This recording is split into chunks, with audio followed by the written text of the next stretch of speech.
This is what comes in the Cascada box. The enclosure and electronics assembly with a pre-installed module in the back, a rubber gasket to seal up the product against the wall,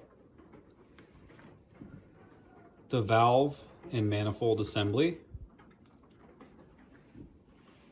a button pusher device to access and easily press the button for easy setup, fasteners, a packet of dielectric grease, a length of cable with a connector pre-terminated for easy connection to the electronics module, and a screw terminal power supply.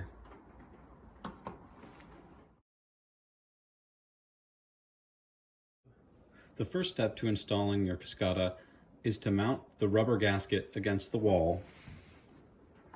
This will also serve as your drill template. Once you're satisfied with the position,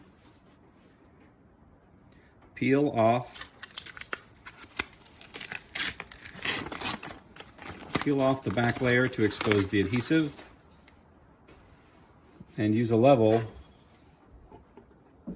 on the flat section at the bottom lip of your gasket to ensure that it's installed level with respect to the wall.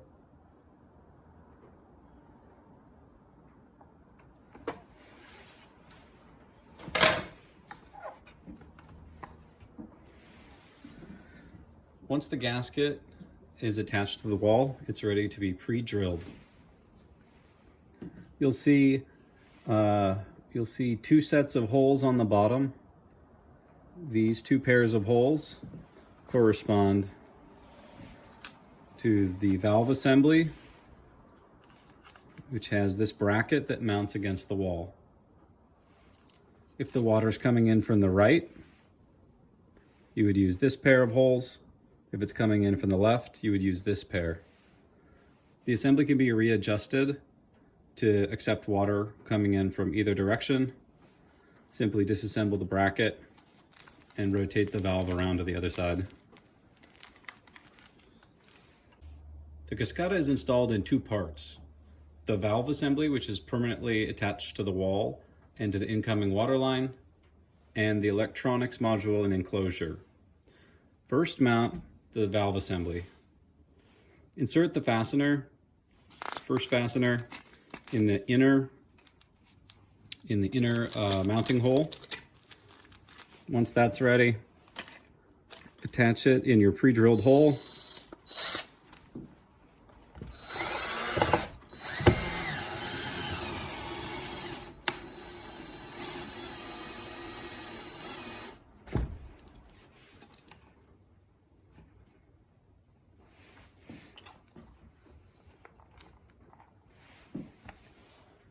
And then install the second fastener.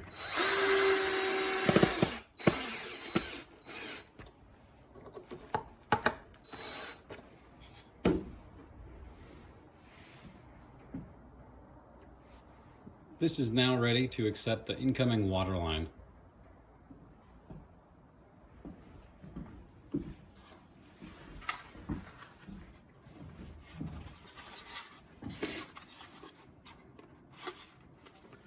The second step is to attach the enclosure and electronics assembly. Cascadas come with knockouts that can be cut off so that water can enter from either side. With this product, we've already snipped in 3 locations to remove the knockout, so it's compatible with water coming in from the right side.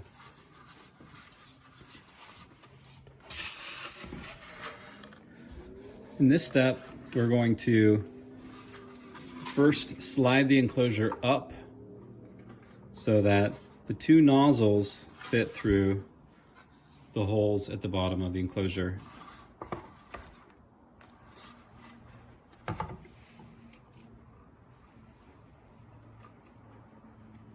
Before we can fully attach the enclosure and the electronics, we'll need to make the electrical attachments. The white wires, the solenoid coming from the solenoid valve, connect to the two small connectors here. This is non-polar, so you can connect them either way. And then the heaters connect to the larger terminals here. The last one is the power entry. This assembly is now ready to have the front enclosure and electronics attached to it. The first thing you want to do is make sure your cables aren't pinched behind this assembly, that they're free. The one coming from the blue solenoid valve has small terminals, and the wires coming from the heater assembly are the large terminals. These can't be connected incorrectly due to their size. So before we connect the wires to the electronics module, we're going to apply some dielectric grease.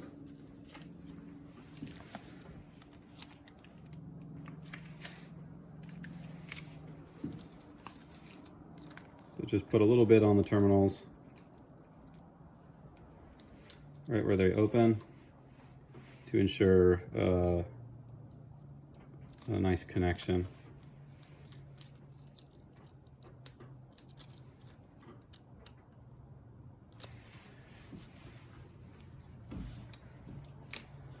Do the same thing for the incoming power connector.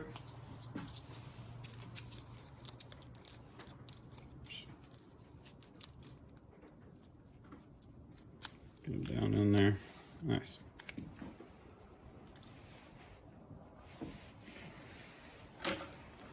So the incoming power, route it behind the solenoid valve like this.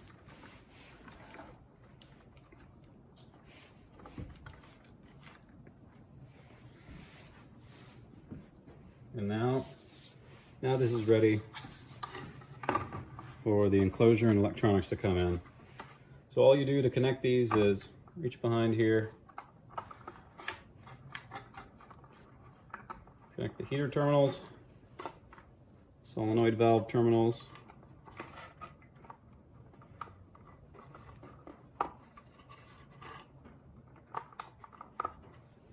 and finally the power connection. Once those are attached, you're going to slowly rotate the assembly up and back and checking to make sure that the nozzles are protruding through the holes.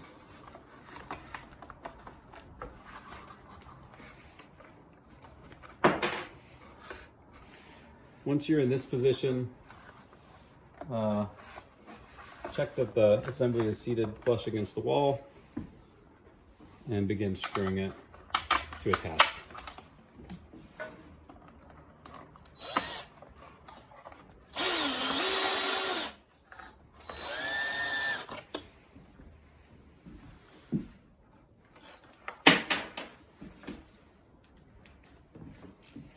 Assemble all 6 fasteners.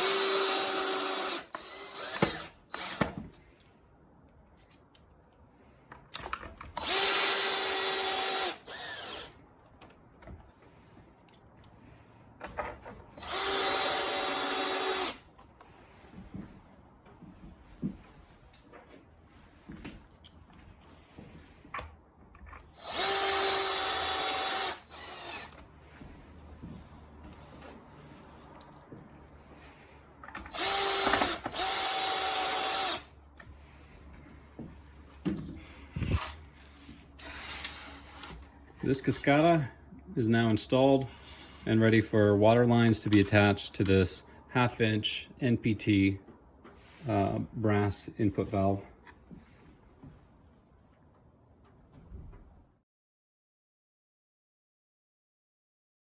There are 3 ways to have water come into your Cascada: from the right, left, or from the rear. For each of those configurations, you'll need to reconfigure the valve assembly. To install from the rear, rotate the valve assembly so it's at a right angle from the wall.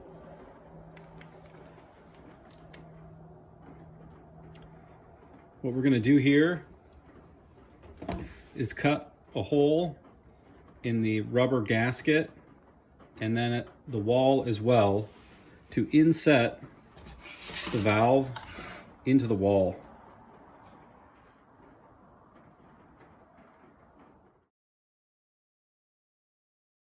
Okay, I've got my connections roughed in, ready for the power supply to be installed.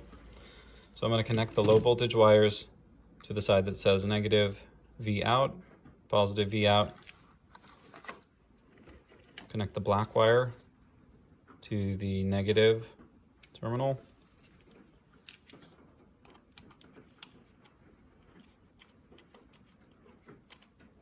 Each time I make a connection, I'll give a little tug to ensure that it's a good solid connection there. Same thing with the red positive wire. Okay, that looks good. Okay, then I'll connect the white neutral wire to the AC/N terminal.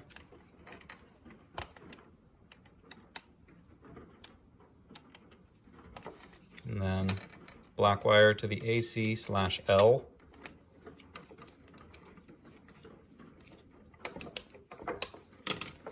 Okay, and I'll give those a little tug, make sure it's solid. Then I can carefully insert it into the junction box.